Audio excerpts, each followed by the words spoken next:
welcome to Journey of a Ballaholic as we're going live for the first time.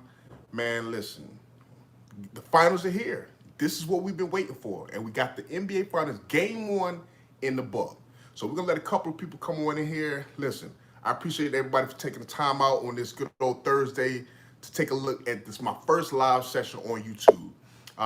Listen, I don't know about you, man, but last night's game as a Laker fan was amazing. As an NBA fan, it kind of turned into a snooze fest.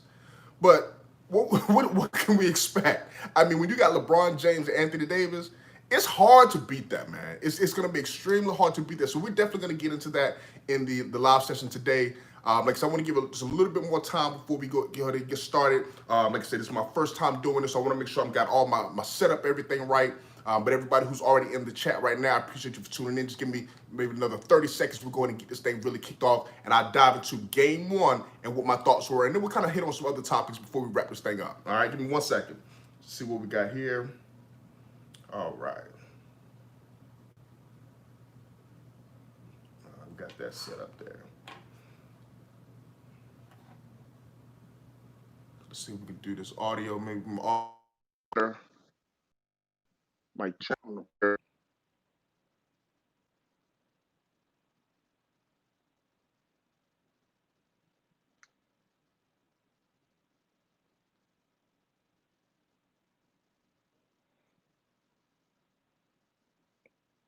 Cancel out Top Shot.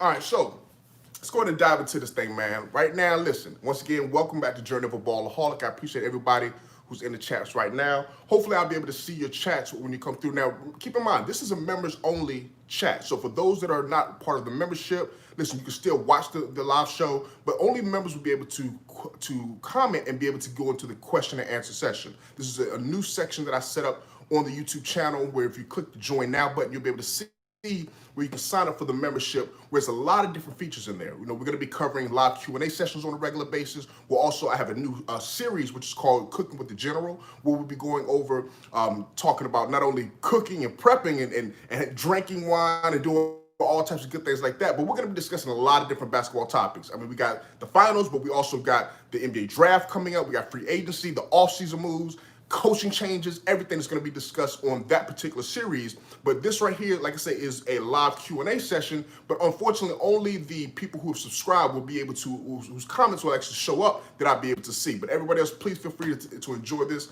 And like I said, let's go ahead and dive right into it. So my thoughts for last night's game, man, listen. That right there was a good old-fashioned butt whooping. I'm talking about from the beginning of the game.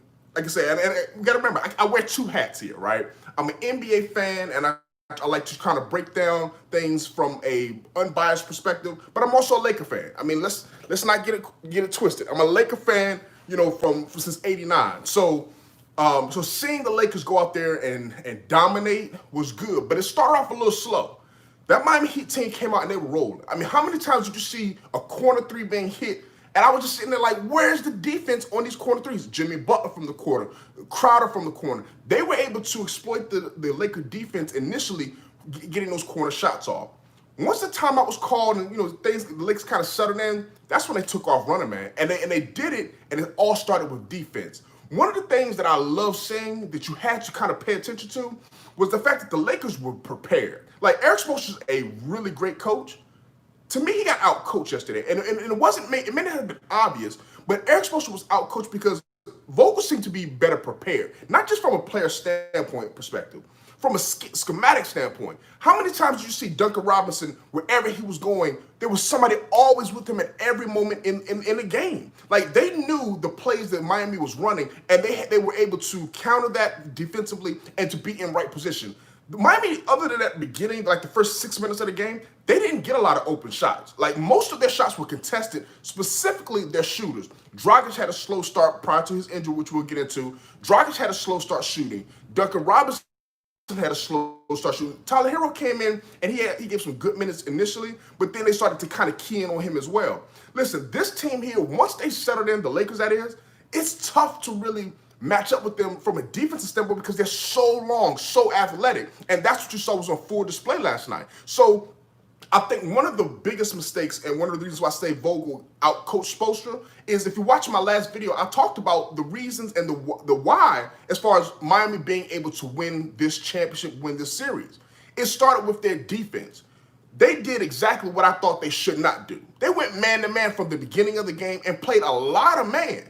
It really wasn't until Bam Adebayo picked up his second foul where they decided to switch up into the zone. That's not going to cut it. Like, I saw that coming into it. I'm sure a lot of you saw it as well. You can't expect Bam Adebayo, who's a defensive-minded big man, to play Anthony Davis and or a LeBron James in these pick-and-roll situations. And they're going to try to out-isolate him. I think Bam wound up picking up his second foul trying to guard LeBron James. You got to keep Bam near that rim, and you got to keep him to where he's not necessarily hidden. You're not hiding Bam. But what you're trying to do is maximize his ability to be available to you and not 6'9"-ish, right? On a good day, 6'9". Dwight Howard's almost 7 feet. JaVale McGee, who didn't even play, is 7'1". Anthony Davis is almost 7 feet, but he's long. He's got that long wingspan. Trying to put Bam on Anthony Davis is a mismatch. If you're running man, the problem that the Miami Heat are going to face is LeBron James is going to isolate the player that he wants to attack. We saw that late in the game where he was isolating Tyler Hero or isolating whoever he thought was the weak link and bringing that person's defender or whoever was defending them, bringing them up to set that screen so that he could get that switch. So I wanted to see Spoelstra, and I thought he was going to do more of this, is go zone. I know a lot of people say you can't play LeBron James in the zone, and I get that. You really can't. But you definitely can't play him man-to-man, especially when you're undersized as the Miami Heat are. You got to go zone, and you got to mix and match your zone. You've got to be able to go 2-3, 3-2, box and one. You got to mix and match this thing up, and I don't think Spoelstra was prepared enough to come out and do that. He came out and ran man. I didn't see enough traps. I didn't see enough. The schemes were not there for me as far as what I saw from Erik Spoelstra. But I don't want to just put all the blame on Miami. I got to give the credit to the Lakers, man. Like I say, these boys came and they came to play. There was it's been talked about all over television, but that run that the Lakers went on, 75-30. Like, think about that for a second. That's a 45-point differential over them up by 30 down team. And this is so I was very disappointed in seeing. Sorry about that. Lost a little connection there. So as I was saying, the injuries that Miami suffered, the injury to Bam Adebayo with his shoulder, the injury to Goran Dragic with his plantar fasciitis, the injury to Jimmy Butler rolling his ankle, that right there was not just a physical killer, that was a mental and an emotional killer. I mean, seeing Jimmy Butler roll his ankle, I thought he may be in real trouble. But he's a tough soldier and he was able to come back. The Goran Dragic, we've already heard, like I said, it's a tear in his plantar fasciitis, so he's probably not going to play the rest of the series. And then you got Bam Adebayo with the shoulder injury where he's going to probably miss the game too. This Miami Heat team, I gave them a chance coming into this thing to actually have a legit chance. I thought that they could push this thing to 6 or 7 games. Man, I underestimated the Lakers. I underestimated their size compared to Miami. I mean, we all knew that they had legit size. Like, there's no question about that. I underestimated just how effective that size would be. Now, we saw it in the regular season as the Lakers beat them 2-0. But what we didn't see was this LeBron James and Anthony Davis that was just absolutely in sync together, and they have no answer for Davis. So with these injuries, this series, to me, is over. Like it's literally over. There's not much Miami can do from an adjustment standpoint where you're going to come back. Now, I think the biggest adjustment they have to make, like I say, is they got to go zone. You have to force the Lakers to beat you from deep, and they did that last night. Like, from the points, as far as field goals, it was the same amount of field goals in the game. 38 for Miami, 38 for the Lakers. And the points in the paint, actually, Miami had more points in the paint than the Lakers did. So this was a situation where the Lakers didn't beat them in a traditional sense. The Lakers beat them by outshooting them, by attacking them, and then getting to the free throw line. The Lakers hit 25 free throws, and they wound up hitting 15 threes. If the Lakers are going to get 15 threes, and 11 of those 15 came in the first half, you can't beat the Lakers. Like, that's the only chance that Miami has to win a game or a couple of games in the series is for them to be able to go out there and they've got to attack, right? But they've also got to be able to defend the Lakers without getting easy baskets, without giving them free throws to get easy chippies, and they've got to make them shoot them and beat them from the outside. So that means taking the ball out of LeBron and or Anthony Davis' hand and making Kuzma, making KCP, Danny Green. You got to make those guys beat you. And if the Lakers are going to win the championship with those guys drilling 3, 4, 5 threes, you got to live with that. You have to live with that because you can't match up one-on-one with Anthony Davis or LeBron James. You don't have an answer for that. Even as good as Jimmy Butler is, listen, ladies and gentlemen, as good as Butler is, he can't guard LeBron James. He's not big enough. He's not strong enough.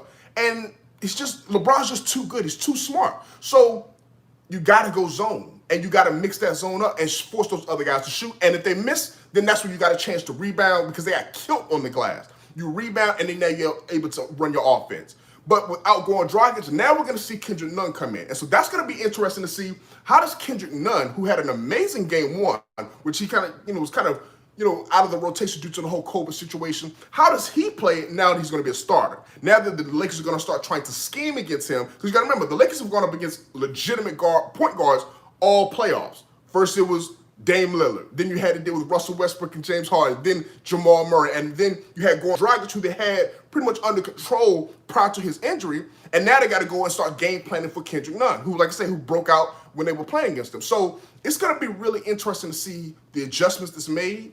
But from a Lakers standpoint, like I said, you couldn't have truly asked for more of a well-oiled outcome for them. You know what I'm saying? I mean, they were just like a machine, man, and they absolutely dominated. I can't say necessarily from start to finish because the beginning was not good and the ending was not good. A lot of people were criticizing the Lakers for keeping LeBron James and Anthony Davis in the game so long, but I understood why.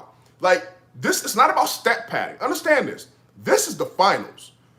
After these games, there is no more game. You got all summer, all off season off, right? Well, not summer, but you got all the off season off. So it's about winning these games by any means necessary. And you do not want to allow a team to build confidence, as we started seeing a guy like Kendrick Nunn, who's a young guy, Tyler Hero. These guys who started getting buckets in the late as they started making that comeback. That's going to boost their confidence. You got to remember, Miami's a young team. They're a young team. This is their first time, other than Andre Iguodala, nobody on the team had been in the NBA Finals prior to yesterday. Nobody. So this was an experience for all of these guys. And so now that they've got it under their belt, we're going to expect them to start settling in. And so the beginning of the game for the Lakers, I didn't like, and the ending, I didn't like. But other than that, man, that's as good as you could play. So it'll be interesting to see now. Game 2, we got the Lakers wearing their Black Mamba jerseys. And as everybody knows, the Lakers do not lose in their Black Mamba jerseys. So how is Miami going to beat them? We got to see, man. So right now, like I said, what I want to do, I want to kind of adjust to some breaking news that we have. And the breaking news is that Doc Rivers, the Clippers, or should I say the ex-Clippers coach, he's found a new job that fast, man. Doc Rivers was just hired, for those who haven't seen the breaking news, by the Philadelphia 76ers. The same Philadelphia 76ers that fired Brett Brown, the same Philadelphia 76ers that has Joel Embiid, arguably the top 2 center in the game. Some say he's the best center in the game. You've got Ben Simmons. You've got Tobias Harris. Like, this is going to be a real interesting mix because I'm going to be honest with you. I thought Mike D'Antoni had that job. And I think had Doc Rivers not gotten fired, I think Mike D'Antoni would have been the coach of the Philadelphia 76ers. So now D'Antoni's still out there looking for a job, right? But Doc Rivers, he job. What? So my initial thoughts on that hire is we've seen Doc Rivers with an elite defensive big man before. That was in Boston with Kevin Garnett. That turned out to be a championship, right? We saw him with a point guard that could kind of like a triple-double threat point guard who wasn't really a good shooter in Rajon Rondo early in his career. And now he's got a bigger version of that in Ben Simmons. He doesn't have the Ray Allen or the Paul Pierce as far as from a shooting perspective, and that's what what Philadelphia has to do. They got to go get some shooters, man. Philly's got to get some shooters because Doc Rivers, when he won his championship in Boston, which is this 1 year that he's been, his one time of winning a championship, but it was twice he's actually made it to the finals, both with Boston. In those situations, he had shooters all over. I mean, I don't know if you remember, Eddie House was out there shooting. You had James Posey, Ray Allen, Paul Pierce. Like, that was a legitimate defensive team that also could shoot. Hey, what's going on, Matthew? Welcome, man. Welcome. So I know you just joined. I don't know if you just joined, but I appreciate you taking a look. One of our new members who decided to sign up for the membership. Like I said, for those who are just joining, if you have not joined the membership, please do so. Some of the perks that you get is, like Matthew just was able to show up in the live Q&A sessions. You'll be able to have the Q&A, your comments will be able to show up. You'll also get access to my new series where we'll be doing a cooking show called Cooking with the General, where I'm cooking, prepping, and then we'll also be going out there and talk about all things basketball. So that'll be coming up. Also, you'll be able to vote on helping me determine what type of content I'm gonna be coming out with. And so, like I said, and you get, a loyalty badge as well, just to kind of show. And so I appreciate the support, Matthew. But as we were talking about, like I said, we kind of broke down the game one of the Laker Miami series, which, as you saw, man, was an absolute blowout. But as of right now, we're talking about this new Doc Rivers hire. Doc Rivers just being hired by the Philadelphia 76ers, and to me, it was an absolutely shocking move. So I would love to know some of your thoughts on that, Matthew, as far as, what you think about the new hire for Doc Rivers and the fit with Philly. But for me, I'm going to be honest with you, man. I think this right here is a really interesting fit because Philly has more work to do this offseason. And one of the biggest things they have to do is they got to figure out, are you going to keep Joel Embiid and Ben Simmons? Like, that's something I want to know. Would you trade one of these two, or would you run it back and try to see what Doc can do with them? Listen, I'm going to be honest with you. I'm not the biggest fan of Doc Rivers. I'm going to be honest with you. I give him a slight pass for blowing the 3-1 lead when he was in Orlando with Tracy McGrady. Okay, I kind of give him a pass for that because they were the underdog in that series, and we've seen teams that kind of get 3-1 leads that are the underdogs. They just can't close out based on the talent perspective. So I don't necessarily blame him as much for that.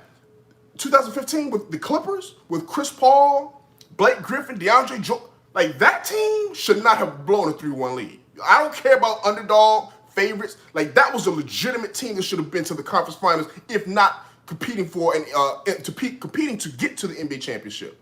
But they didn't get it done. And to now have this team with Kawhi Leonard and Paul George and all the other, the dogs that everybody talked about that the Clippers had, and to not even make the conference finals, to lose to a team that's not even in the finals, man, that's tough. So Matthew says, they got to trade Embiid. He's more injury prone than Simmons. Listen, I kind of agree with you, man. And not only is he more injury prone, Matt, I also think that you can get more in return by trading Embiid.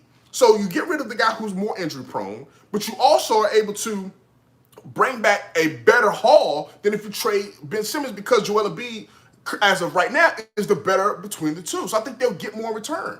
And if you can think about it, one thing I do like that Brett Brown did last year was he played, especially toward the end of the season, he played Ben Simmons at the power forward spot and took the ball out of his hand as the point guard. I think he put Shake Milton in to run that point guard spot. I like that. And so I think, kind of going with the thought that you have, Matthew, is that I think that bringing more talent over there for a Joel Embiid, that could actually be the way to go. Now, I don't know if you have some trade ideas, in your mind, but I would love to hear if you have some ideas or who they could possibly target in an exchange for Joel Embiid. Because you got to think about it. If they're going to trade him out, you're not going to get equal value back from a talent perspective, right? It's not like you're going to trade him and get another superstar back in return. They're going to have to trade Embiid or Simmons, whichever one they decide to trade, and they're going to have to look to get a multitude of players back where you're getting maybe one key piece in that, but then maybe two other solid pieces, maybe even younger pieces,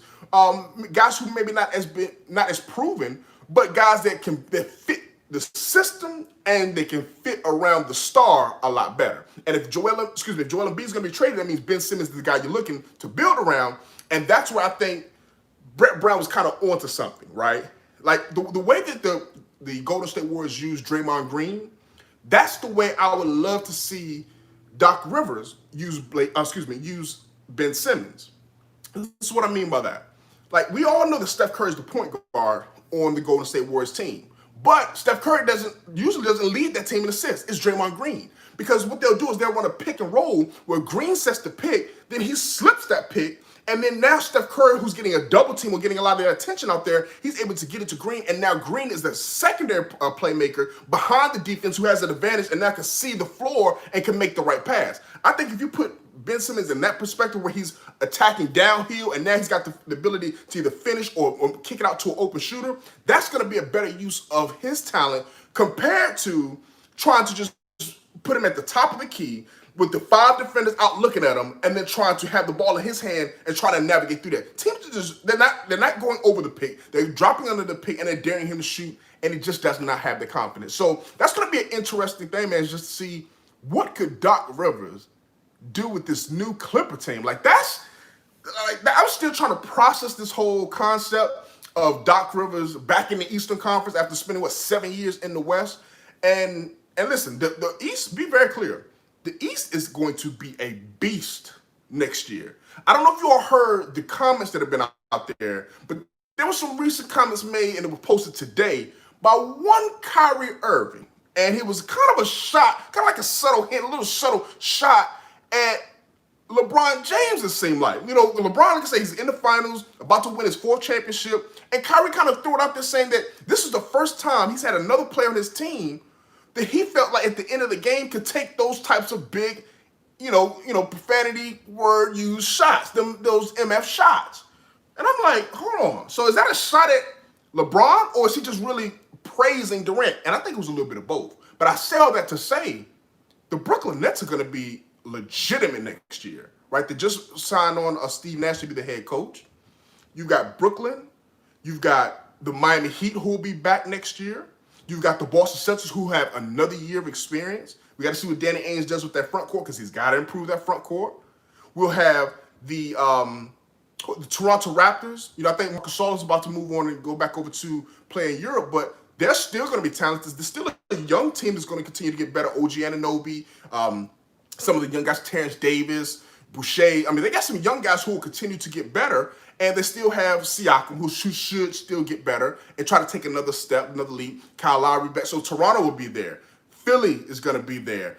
Brooklyn is going to be there. Miami, Boston. That's 5 legit teams in the East, and we haven't even talked about an Indiana who had a lot of injuries, but when healthy, they were a solid, scrappy young team. I mean, and it seems like and I'm forgetting the number 1 seed in back-to-back years to have the back-to-back MVP in Milwaukee Bucks, who they're on the clock, by the way. I would love to know, what some of your thoughts, Matt, on the moves that Milwaukee needs to make. Because for me, listen, man, I'm going to be honest with you. I think Milwaukee, they're on that clock that they got to bring another star in there. You got to figure out a way to bring a 3rd star to Milwaukee, or Giannis is going to leave, man. And I think the team he could possibly end up going to, see, there's the name. I think that's a great name, Matt, as far as who the Milwaukee Bucks need to target to bring in to help keep him there. It's CP3. Like, to me, he would be exactly. They have to get. Giannis is not LeBron. I think that's the misconception that people try to make him to be a point forward or a point guard. The ball is in his hand too. It's similar to Ben Simmons. The same situation I was talking about with Ben Simmons, how Brett Brown was able to kind of play him as a power forward. That's what Milwaukee needs to do with Giannis. You've got to take the ball out of his hand, put the ball in a legitimate playmaker. And listen, they have a point guard in Eric Bledsoe, and I get that. But he's a scoring point guard. He's a defensive point guard. He's not a facilitating point guard. So I understand they have a point guard. What I'm saying is they need somebody that can set up Giannis for easy baskets. And I love the name that you mentioned, Chris Paul. That would be perfect. Honestly, if they get Chris Paul, you may see Milwaukee in the finals next year. You could because Chris Middleton showed me something that I hadn't really seen from him in prior years. He showed me that ability to, when Giannis was out injured, it was in the 4th quarter and then that overtime, he stepped up clutch, man. So I think he can, if he has a Chris Paul to help get him easy shots, and then you got Giannis there still and Chris Paul, that trio right there, man, is something special. Now, here's another name that I've been hearing rumors about going back to that Brooklyn team, because I've been hearing rumors that Brooklyn is looking to add a 3rd star as well. And I think that's the key. Kind of wrapping this thing back up to the finals, because everybody should be in agreement that the Lakers are going to win this championship. And I think next year, when you start looking at these teams, as everybody starts jockeying for position, I don't think a team that has 2 stars is going to be able to beat the Lakers, because the Lakers have the best 2 stars. They got the top two of the top 5 players in the game, and you still have the best player in the game, LeBron James. So I think you're going to have to be a team that has 3 stars. And that means either Philly can swing a trade, now that they got Doc Rivers, maybe they can swing a trade to keep Embiid and Ben Simmons and bring in a 3rd star, which I don't think they'll be able to do that. And be honest with you, Tobias Harris is not that guy. Let's just be very, very clear. He's not that guy that those two guys need. So if you're going to keep them, you got to bring in a third guy. Or you got to get rid of one of them and build around one. And that's going to be an interesting challenge to see. But Doc's going over there to deal with a lot of talent. And like I say, whether it's Brooklyn with Kyrie and Kevin Durant, they may decide to go and get a third star. One of the names I've been hearing out there is a potential Paul George trade. I've heard that mentioned a couple times now, and I actually like that idea. I mean, let me know what your thoughts are about this.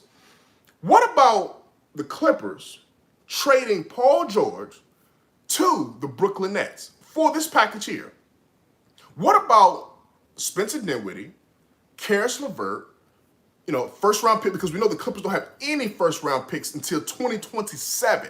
Right? So a first-round pick, Spencer Dinwiddie, Karis LeVert, maybe throwing in Jared Allen to give them some rim potential or not. We kind of work out the numbers. But what's your thoughts on that potential trade? Because if Brooklyn with Kyrie Irving, Kevin Durant, if they can make a third star be Paul George, that could be a legitimate contender as well. So you got Milwaukee trying to get a third star. Brooklyn's possibly trying to get a third star. Miami, we know they're always going to be trying to add talent, and they've got two. They could potentially go out and get a third as well. So you got to watch out for them. Pat Riley is not going to be happy about losing the finals to LeBron James. Be very clear. Miami Heat is that one team and that one franchise you got to continue to monitor them at all times, because out of nowhere they'll make a move that just shakes the entire landscape of the NBA. And once again, we know in 2021 they have the salary cap to go and get a big fish. And the biggest fish of all will be Giannis Antetokounmpo. He'll be a free agent in potentially could be a free agent in 2021. If the Miami Heat get him to pair up with Bam, Butler, and the rest of these young boys, Tyler Hero, like that's a championship team, man. And so everybody's jockeying right now. Everybody's trying to figure out what can we do to stop this Laker team. Why? Because I'm going to be honest with you. This one here is not the last time you're going to hear from the Lakers. Anthony Davis said something the other day that was very telling. Anthony Davis came on record and said, I'm trying to follow LeBron James to 9 more finals. You can't follow LeBron James to 9 more finals if you leave and go somewhere else. So for all those people who thought Anthony Davis was going to be a one and done and was going to go to, I've heard the Chicago Bulls, I've heard the New York Knicks, I've heard all types of other teams that aren't even legitimate contending teams right now.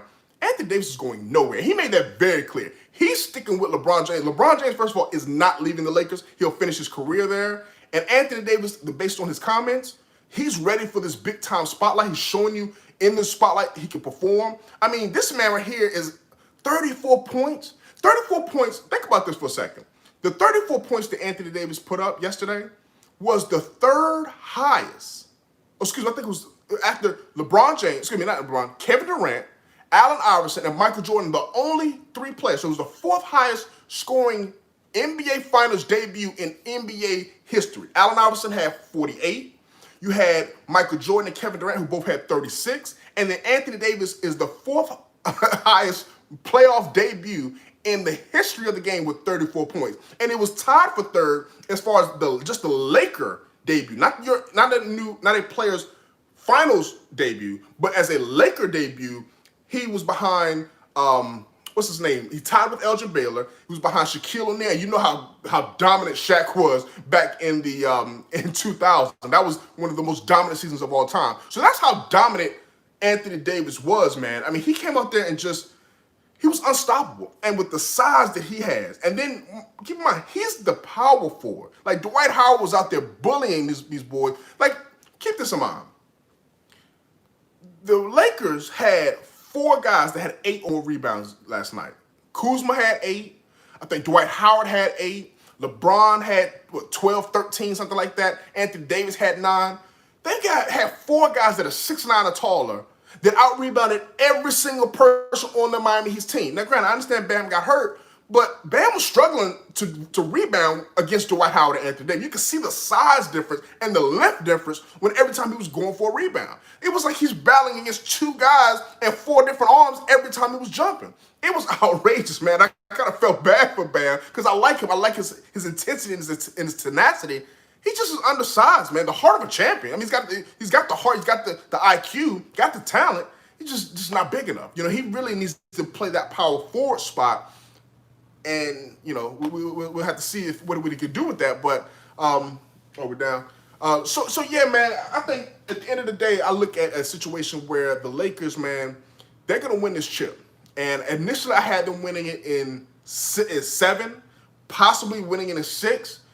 Right now, man, this thing right here, I think is going to be a 5-game series. And the reason I say 5, and I'm still giving the Miami Heat a chance to win 1 game, the reason I have to do that is because this is a Pat Riley-led team. Like, even though Spoelstra's the coach, you see Pat Riley sitting up in that booth for all the games. Say Lakers are 6. I mean, listen, that's the point. That's the point, Matthew. And like I said, that was my initial kind of thought as well, is that people are saying the Lakers are going to sweep this thing. I don't see it.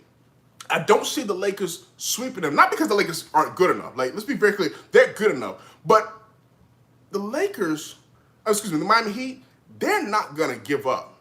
Like, we saw them against the Boston Celtics in a couple of those games where Boston had the lead, big leads, and then Miami, they're just almost similar to Denver, they're not going to give up. So even though they're banged up, and once again, I don't think they're going to win game 2, because the Lakers are going to have one of the Kobe Black Mamba jerseys. So I don't see them winning game 2, but game 3 or the elimination game 4, I think they'll get 1. Could they get 2? I wouldn't be surprised. But it's not going 7 as I initially thought, that's for sure. And 6 is a push, but if the Lakers are going to continue to hit those outside shots, and that was one of the things I was talking about earlier, Matt. I don't know if you were here at the beginning, but the adjustment Spoelstra has to make, once again, he has to go to more zone. He started out running man, and I think he fell in love with it because they jumped out to a lead because their offense was clicking. But from a defensive standpoint, you can't play man-to-man on LeBron James and Anthony Davis based on the size that the Miami Heat have. Some teams may be better at playing man against the Lakers. No team thus far has been successful doing it. Portland, and they had an elite rim protector like Hassan Whiteside. You had the Houston Rockets, who tried to just go small ball. You had Denver Nuggets, who had Big Jokic. They had Grant, Millsap, other guys out there trying to, do a good job defending them. You can't defend LeBron James and Anthony Davis when they're on the team together, man-to-man. So zone is the best option that Miami has to be able to make this a series. It worked against Boston, and he didn't really use a lot of it. He went to it a little bit, but he didn't use a lot of it. And when he went to the zone, the Lakers were already firing on all cylinders, and the shooters were already in a rhythm. You don't go zone once they're in a rhythm, right? Like the zone is to stop the attacking from the paint, and you want to force them to shoot. Once their shooters are hot, you don't then go zone. And there was a play where they went zone. LeBron's at the top of the key, one pass right to the wing where Danny Green's right in that gap of the zone, catch, shoot 3, and it's nothing but net. He had already hit like 2 threes before that. You've got to go zone from the gate, and you've got to take the ball out of LeBron's hand. You got to take it out of Anthony Davis' hand. You got to force Danny Green, force KCP, force a Rajon Rondo. And if they're hitting it, you tip your hats to them and say good luck, good game, and you get ready for the next game. Because you can't beat the Lakers if the Lakers are hitting their threes, but you can't beat the Lakers trying to guard LeBron and Anthony Davis one-on-one. So it's a tough task for everybody. Like, it's not like there's an easy solution to this, but I felt the Spoelstra would have done more of what got them there, which was run a zone and run a combination of zones. 2-3, 3-2, boxing one. Like I think, and that's why I felt that the Toronto Raptors would have been a better matchup against the Lakers than the Miami Heat. Because they had size, they had length, they had a coach who understands how to go in and out of different zones. And so, Spoelstra, like I said, game 1, he got outcoached by Vogel, bottom line. So I want to see the adjustments that he makes for game 2, even though I don't think they're going to win it because, hey, listen, I don't know about you, but the Lakers just don't lose in these Kobe jerseys. They haven't lost yet when they have a lead going into the 4th quarter. They haven't lost yet when, I think when they had the lead at halftime. I think maybe once all season they've lost a game where they had the lead at halftime, but they haven't lost at all when they're going into the 4th quarter with the lead. So it'll be really interesting to see what adjustments are made. From the Lakers standpoint, their adjustments, as I was saying earlier, they've got to come out better than what they did, and they have to close better than what they did. Other than the first 6 minutes of the game and the last 6 minutes of the game, that other, what's that, 36 minutes of the game in between, they dominated. I mean, it was a 75-30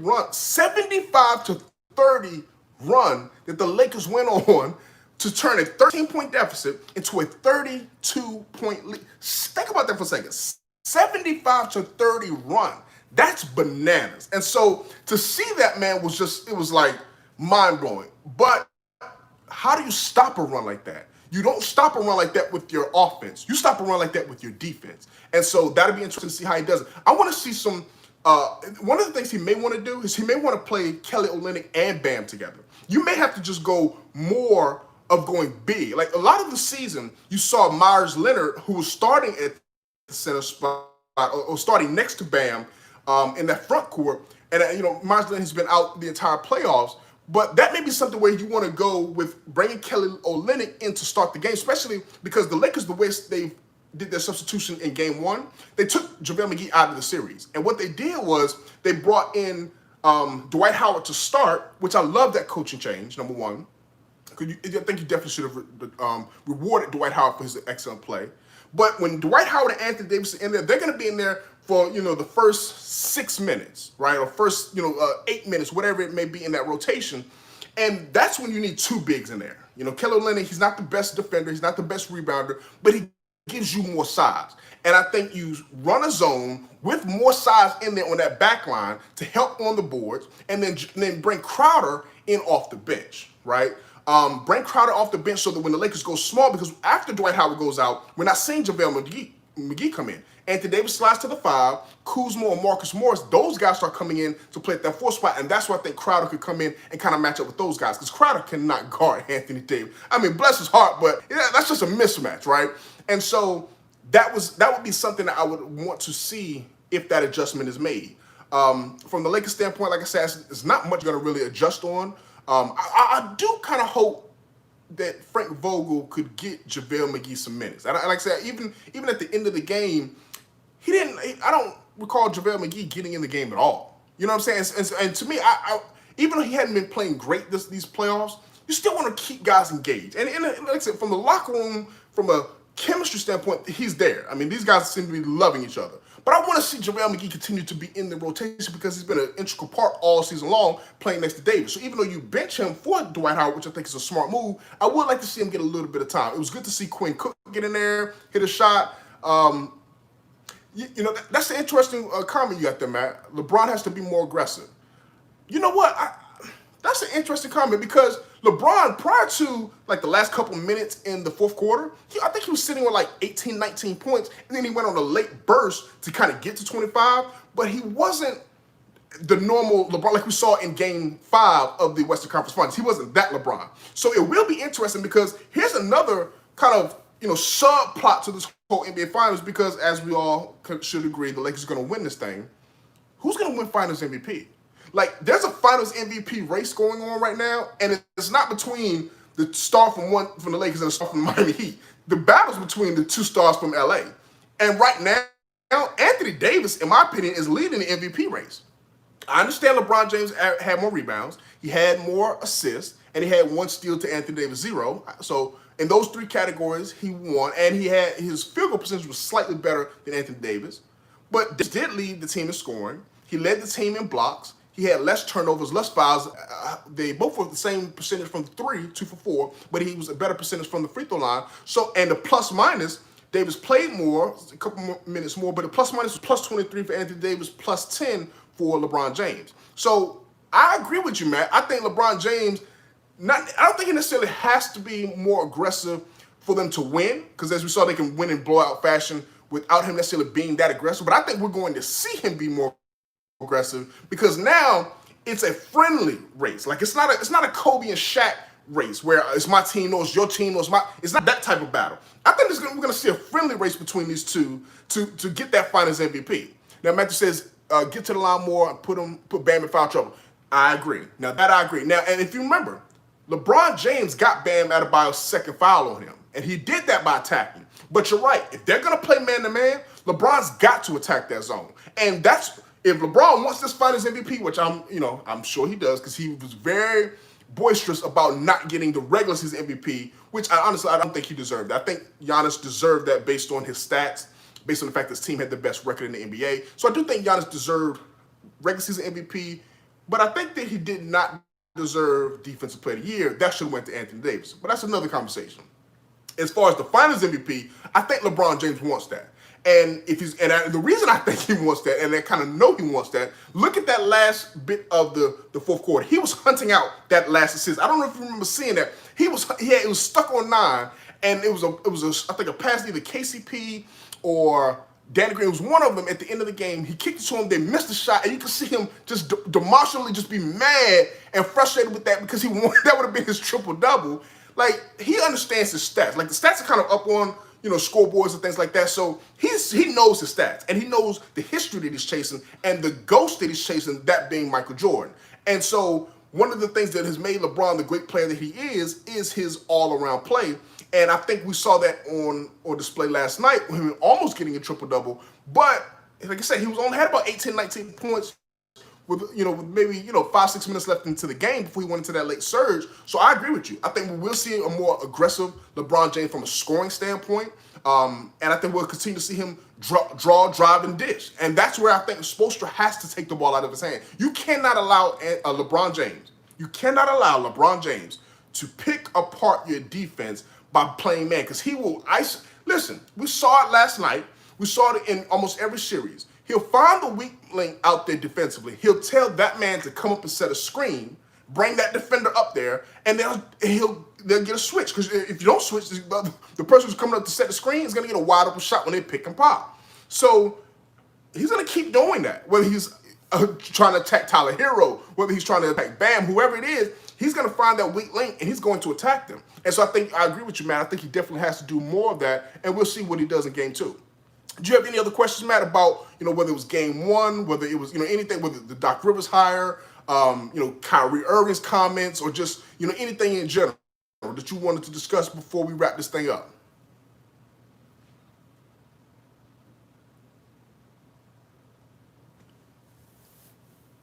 And by the way, for those who, once again, who are being able to see this live, but not able to participate in this live, once again, this is a members-only live chat right now where those members who've actually joined the channel and paid a subscription will be able to get a loyalty badge by their name, as you see with Matthew, be able to go out there and to comment in the live Q&A sessions, as well as being able to be a part of my new series, which is Cooking with the General, where I'll be prepping, cooking, talking all things basketball. And like I say, even though this is the finals and this is the last series of the year, basketball is a year-round sport, basically, because right after this, we got the NBA draft we got to discuss. We got free agency. There's going to be trades. There's going to be all types of off-season stuff. Then we're going to be doing player rankings. We're going to be doing dynasty rankings. I mean, listen, LeBron James is about to win his 4th championship. So he's going to be moving up the ladder of the all-time greats. Where will he land? We're definitely going to be discussing that. So, Matt, like I say, if you don't have any more questions, man, we're going to wrap this thing up.